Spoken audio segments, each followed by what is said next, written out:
Knock knock. Excuse me ma'am, एक लड़की की कहानी बतानी है, वो जरा गौर से सुनिएगा।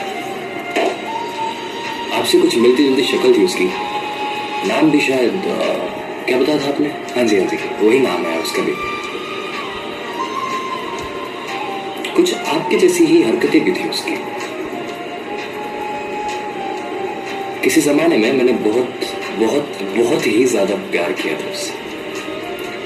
बदले में वही हुआ जो सबों के साथ होता है। क्या हुआ? आपसे आपसे सॉरी, छोड़ के चली गई मुझे। रीजन आप पूछ रही हैं? रीजन तू पूछ रही है? सॉरी सॉरी, रीजन तुम पूछ रही है?